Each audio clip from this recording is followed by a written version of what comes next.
আসসালামু আলাইকুম।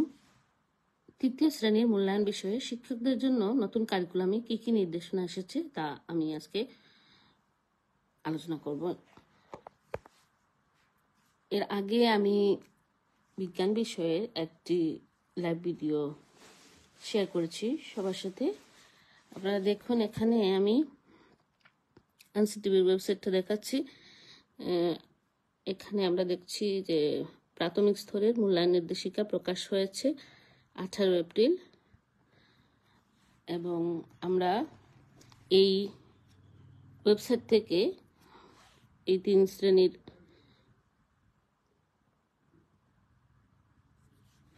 নির্দেশনাগুলো, এই যে দেখুন, প্রথম শ্রেণী, দ্বিতীয় শ্রেণী এবং তৃতীয় শ্রেণীর সবগুলো আমরা ডাউনলোড করে নিয়েছি, যেহেতু আমাদের দি ফ্লাওয়ার্স কেজি অ্যান্ড হাই স্কুলে প্রাথমিক থেকে দশম শ্রেণী পর্যন্ত আমরা 2 শাখায় হয় ক্লাস, আমাদের হয় তৃতীয় থেকে দশম শ্রেণী পর্যন্ত। তো এখানে নিশ্চয়ই দেখছেন ওয়েবসাইটের মধ্যে আছে, আপনারা এভাবে সবগুলো ক্লাসের সবগুলো নির্দেশিকা, শিক্ষক নির্দেশিকাটা ডাউনলোড করে নিতে পারেন, খুব বেশি পেজ না। এখন আমি আমার সহকর্মী জনাব সুরাইয়া আক্তারের অনুরোধে এই ভিডিওটা করছি। আমরা আজকে বসে নতুন এই নির্দেশনা নিয়ে বসছিলাম আমরা সবাই। তো এখানে দেখেন, আগের মতো কিন্তু পরীক্ষা নেই। আগে যেভাবে তৃতীয় শ্রেণীতে পরীক্ষা হতো, যেহেতু প্রথম, দ্বিতীয় এবং তৃতীয় শ্রেণীতে কিন্তু এই বছর আর আগের মতো নম্বর দিয়ে পরীক্ষা হচ্ছে না। ষষ্ঠ এবং সপ্তম শ্রেণীতে আপনারা দেখেছেন আগের বছর অর্থাৎ 2023 সাল থেকে নতুন কারিকুলামে শিক্ষণকালীন মূল্যায়ন শিক্ষকরা করছেন, এবং ষান্মাসিক এবং বার্ষিক মূল্যায়নে কর্তৃপক্ষের নির্দেশনা অনুযায়ী পরিচালনা করা হয় সেশনগুলো। তো এখন আমি আজকে আপনাদেরকে যা দেখাবো তা হচ্ছে এই তৃতীয় শ্রেণীর মূল্যায়ন বিষয়ে শিক্ষকদের জন্য কর্তৃপক্ষের কি নির্দেশনা এসেছে এনসিটিভি কর্তৃপক্ষের। দেখুন, এখানে আছে, আমার কাছে আছে, আমার সামনেই আছে একটি নির্দেশিকা। আমি এটা আপনাদেরকে দেখাচ্ছি যে কিভাবে আমরা কাজ করব। আপনারা যারা অভিভাবক আছেন the flowers KG and high স্কুলের, আপনাদেরকে অনুরোধ করছি এটি দেখার জন্য, কারণ হচ্ছে অনেকেরই একটু চিন্তা হচ্ছে যে আসলে পরীক্ষাটা কিভাবে হবে। তো এখানে তৃতীয় শ্রেণীর জন্য আগের মতো পরীক্ষা না হয়ে শিক্ষণকালীন মূল্যায়ন শিক্ষক করবেন যেভাবে, তা হচ্ছে যে এখানে পিআই দেয়া আছে, দেখুন যোগ্যতা দেয়া আছে, পাশে পিআই নাম্বার দেয়া আছে। এরকম করে গণিত বিষয়ের জন্য পিআই দেয়া আছে হচ্ছে মোট 33টি, যে 33টি দেয়া আছে। এই 33টি পিআই এর এগেনস্টে দেয়া আছে পারদর্শিতা নির্দেশক। এখানে শিক্ষক শিক্ষার্থীদের মূল্যায়ন করবেন এইভাবে: সে খুব ভালো করলে তাকে দিবেন এক্সিলেন্ট, মোটামুটি হলে ভেরি গুড ভি, এবং ভালোর জন্য হচ্ছে জি। যেমন আমি এখানে তার আগে বলে নেই, আমাদের দি ফ্লাওয়ার্স কেজি অ্যান্ড হাই স্কুলে আমরা আমার সহকর্মী জনাব সুরাইয়া আক্তার ঠিক করেছেন যে এই 33টা ধরেই, যেহেতু 33টা আছে, যে আমরা যাব হচ্ছে, অর্থাৎ উনি মূল্যায়ন করবেন 16টা পিআই শিক্ষণকালীনের জন্য। উনি 16টা পিআই উনি মূল্যায়ন করবেন শিক্ষার্থীদের। তো এখন এই 16টা পিআই হচ্ছে আমাদের গণিত বইয়ে, প্রাথমিক গণিত বই তৃতীয় শ্রেণী এর 1 থেকে 8 অধ্যায় যোগ বিয়োগ ভাগ ও গুণ এর সমস্যাগুলো পর্যন্ত। তো এখন দেখুন কিভাবে করতে হবে, আমি একটু বলছি। যেহেতু ষষ্ঠ এবং সপ্তম শ্রেণীর আমরা শিক্ষণকালীন মূল্যায়ন এবং সামষ্টিক মূল্যায়ন সহ বার্ষিক সামষ্টিক মূল্যায়নের একটা অভিজ্ঞতা অলরেডি হয়ে গেছে আমাদের, তাই এই শিক্ষা দেখে খুব সহজেই কিন্তু আমাদের জন্য বোঝাটা খুবই সহজ। প্রথম শ্রেণীতেও আগের বছর ছিল, এই বছর যেহেতু 3য় শ্রেণীতে নতুন, তাই অভিভাবকদের জন্য মূলত আমি এই ভিডিওটি আপলোড করছি।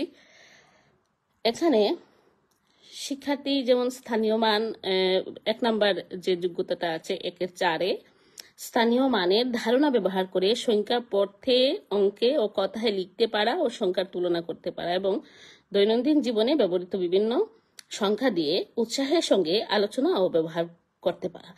এই যে যোগ্যতাটা আছে, এই যোগ্যতাটাই শিক্ষার্থী অর্জন করবে। এখন এই ক্ষেত্রে আবার কথা আছে, এই যোগ্যতা অর্জন করার জন্য শিক্ষক শিক্ষার্থীদের 2টি পিআই মূল্যায়ন করবেন। পিআই 1 আছে এবং 2 আছে। দেখুন এই পিআই 1 এবং 2 এর জন্য দেখুন এখানে আছে 1-এ যেমন আছে স্থানীয় মানের ধারণা ব্যবহার করে সংখ্যা প্রকাশ করতে এবং উৎসাহের সঙ্গে দৈনন্দিন জীবনে ব্যবহৃত বিভিন্ন সংখ্যা দিয়ে আলোচনা করতে পারছে, যদি এটা হচ্ছে তার পারদর্শিতার নির্দেশক। যদি সে এইটা ধরেই শিক্ষক মূলত মূল্যায়ন করবেন। যদি সে স্থানীয় মানের ধারণা ব্যাখ্যা করতে পারে তাহলে বলা যায় যে সে আসলে মোটামুটি পারছে, গুড দেয়া যাবে। যদি স্থানীয় মানের ধারণা ব্যবহার করে সংখ্যা পড়তে ও লিখতে পারে তাহলে তাকে ভেরি গুড ভি দেয়া যাবে।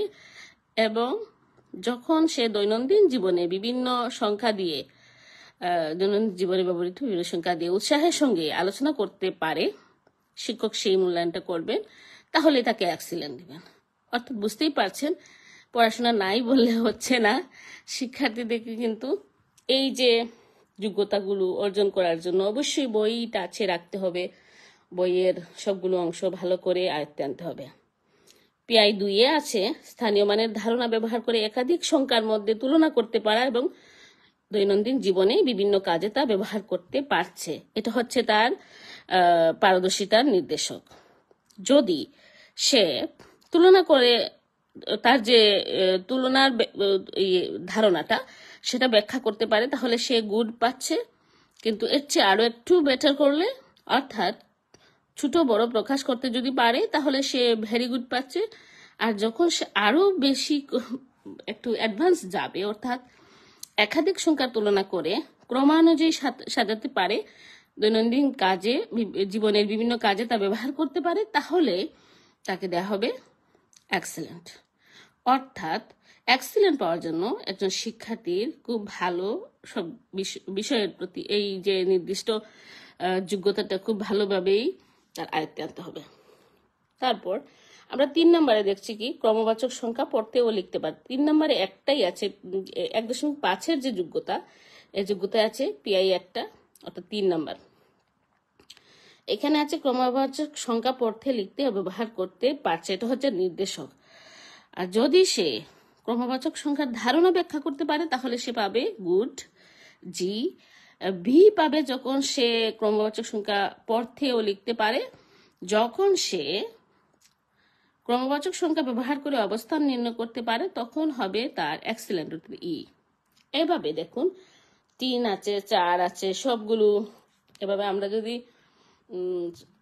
ওয়েবসাইট থেকে বেসগুলো ডাউনলোড করে নেই তাহলে আমরা দেখতে পাবো যে সিরিয়ালি একটার পরে একটা 1, 2, 3, 4 এরকম করে 5, 6, 5-এ যেমন আমি এটা বলি 2.3-এর যে যোগ্যতাটা আছে সেই যোগ্যতা আছে পিআই 6, 7, 8 এবং 9, 4টা আছে।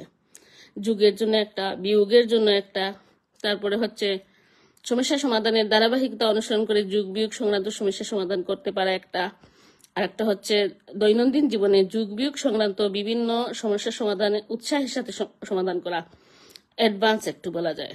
সেক্ষেত্রে 4টা পিআই, মানে এখানে যুগ বিয়োগ সংক্রান্ত সমস্যা সমাধানে আছে 4টা পিআই। শিক্ষক এই 4টা পিআই তার মূল্যায়ন করবেন সে এই যোগ্যতাটা অর্জন করতে পেরেছে কি না। তো আমি এই লাইভটা দেওয়ার যে মূল উদ্দেশ্য সেটা হলো যে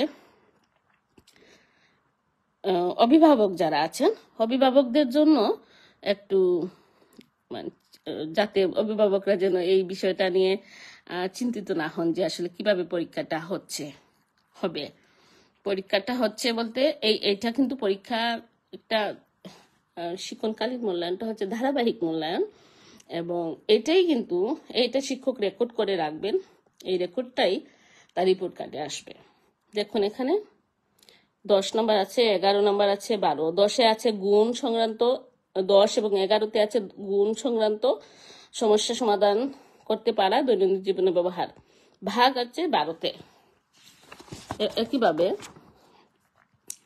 13-তে আছে গুণ ও ভাগ সংক্রান্ত সমস্যা সমাধান। এখানে 13 এবং 14-তে আছে দেখেন গুণ ও ভাগ সংক্রান্ত। এরপর 2.7-এর যে যোগ্যতা, সেখানে পিআই 15 এবং 16-তে আছে যোগ, বিয়োগ, গুণ ও ভাগ প্রক্রিয়া ব্যবহার করে বিভিন্ন সমস্যার সমাধান করতে পারা ও দৈনন্দিন জীবনে উৎসাহের সঙ্গে তা ব্যবহার করতে পারা। এটা হচ্ছে 15 এবং 16-তে। তাহলে নিশ্চয়ই বুঝতে পারছেন যে আগের মতো শিক্ষার্থীরা পরীক্ষা দিবে না।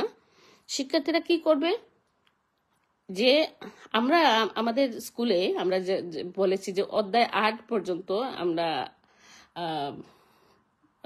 চেষ্টা করব শিক্ষণকালীন মূল্যায়ন করে নেয়ার শিক্ষার্থীদের। সেক্ষেত্রে তার যোগ, বিয়োগ, ভাগ এবং গুণ সংক্রান্ত সমস্যা সমাধান পর্যন্ত তাকে শিক্ষক ক্লাসে যেভাবে বইয়ে নির্দেশনা দেওয়া আছে, এখন কিন্তু বইগুলো আপনারা দেখেছেন নিশ্চয়ই, যারা অভিভাবকরা আছেন, যে শিক্ষকের জন্য কিন্তু নির্দেশনা সুন্দর করে দেয়া আছে কিভাবে করাবেন।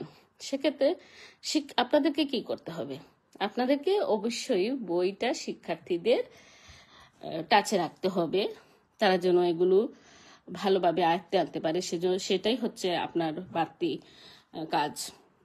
আমরা অনেকেই মনে করছি যে নতুন কারিকুলামে যেহেতু পরীক্ষা নেই যখন, তাহলে বইটা ধরে কি করবে, কি পড়বে, কিন্তু আসলে প্রত্যেকটা বিষয়েরই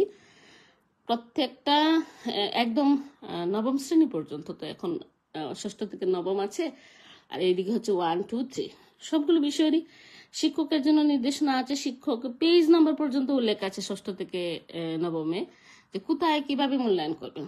সুতরাং যদি কোনো শিক্ষার্থী একেবারে বই না ধরে, তাহলে কিন্তু তার জন্য সে পিছিয়ে যাওয়ার সম্ভাবনা অনেক বেশি। এখন দেখুন, এই যে আমি দেখালাম যে আমাদের মোট ষান্মাসিক পরেও আমাদের যে মোট পিআই হচ্ছে এখানে গণিতে 33টি। এটা হচ্ছে পুরো বইয়ের। এরপর দেয়া আছে যা, সেটা হলো কিভাবে রেকর্ড সংরক্ষণ করতে হবে। দেখুন এই যে শীটটা দেয়া আছে, পারদর্শিতার রেকর্ড সংগ্রহের ছকটা, এটা শিক্ষক ব্যবহার করবেন।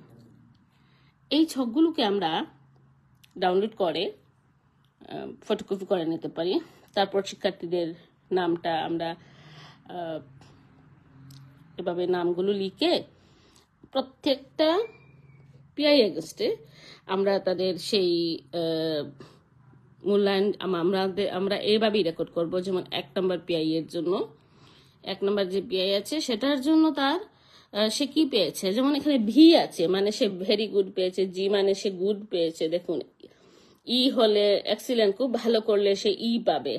এভাবে কিন্তু শিক্ষক এই রেকর্ডটা রাখবেন শিক্ষণকালীন মূল্যায়ন। এই যে দেখুন এখানে ছকটা কিন্তু দেয়া আছে, আমরা খুব সহজেই তা ফটোকপি করে ব্যবহার করতে পারি। এটা আমি যে কাগজগুলো দেখাচ্ছি আপনাদের, সেগুলো কিন্তু ওয়েবসাইট থেকেই পাওয়া। পরবর্তীতে আপাতত যে কারণে আমি এই ভিডিওটা করছি বা লাইভে আসলাম, তা হলো যে আমাদের যারা অভিভাবক বৃন্দ আছেন, the flowers KG and high school সহ যারা প্রাথমিকের 3য় শ্রেণীর অভিভাবক বৃন্দ আছেন, অবশ্যই তাদের জন্য একেবারেই বিষয়টি নতুন, এবং বাড়তি দুশ্চিন্তা না করে যে যার যতটুকু যে বইয়ের যে অধ্যায়গুলো আছে প্রত্যেকটি বিষয়, সেগুলো যেন ভালোভাবে শিক্ষার্থীদের যদি বাসায় সাহায্য করেন শিক্ষক। এখন তো কারিকুলাম হচ্ছে অভিভাবক অবশ্যই সাপোর্ট দিতে হবে। তো শিক্ষার্থীরা যেন পরীক্ষা নেই বলে বই থেকে দূরে সরে না যায়, শিক্ষার্থীরা যেন বই টাচে রাখে। এবং আপনারা অবশ্যই তাদের যে সিলেবাস আছে, বিদ্যালয়ের যে সিলেবাস দেওয়া আছে যার যার বিদ্যালয়ে, সেই সিলেবাসের যে অধ্যায়গুলো আছে সেই অধ্যায়গুলো যেন তারা আয়ত্তে আনার চেষ্টা করে। আশা করছি আমি বুঝাতে পেরেছি। এর আগে আমি একটি ভিডিও শেয়ার করেছিলাম, সেটা ছিল বিজ্ঞানের, এবং আমরা আজকে বসেছিলাম আমাদের স্কুলে আমাদের যে সহকর্মীরা আছেন তাদেরকে নিয়ে, যে আমরা আসলে কতটুকু পিআই কয়টা দেয়া আছে সাবজেক্টগুলোতে, এবং আমরা কতটুকু একটা টার্গেট করতে পারি। সেই হিসাবে আমরা কোন সাবজেক্টে আমরা অর্ধেক টার্গেট করেছি, কোনটা আবার অর্ধেকের চেয়ে একটু কম করেছি। সেটা স্কুল করলেই শিক্ষার্থীদেরকে মূল্যায়ন শুরু করবেন শিক্ষকবৃন্দ। তো আপনারা যারা দেখছেন ভিডিওটা, আশা করছি আমি ক্লিয়ার করতে পেরেছি। যদি কোনো ভুল বলে থাকি, তাহলে ভুল ত্রুটি হয়ে থাকলে সেটা অবশ্যই আমার নিজের দায়ভারটা কিন্তু পুরাটাই আমার, ক্ষমা করবেন। আর এখানে দেখুন, আমি প্রত্যেকটা বিষয়ের আমরা আজকে স্কুল থেকেই আমরা সবগুলো বিষয়ে যা দেয়া আছে সবগুলো কিন্তু আমরা এভাবে ফটোকপি করে শিক্ষকদের হাতে পৌঁছে দেওয়ার জন্য রেডি করে রেখেছি। সবাইকে অসংখ্য ধন্যবাদ।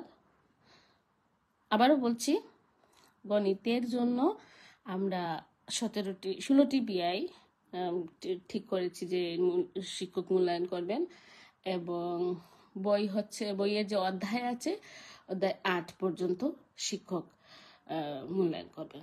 সবাইকে অসংখ্য ধন্যবাদ। আসসালামু আলাইকুম।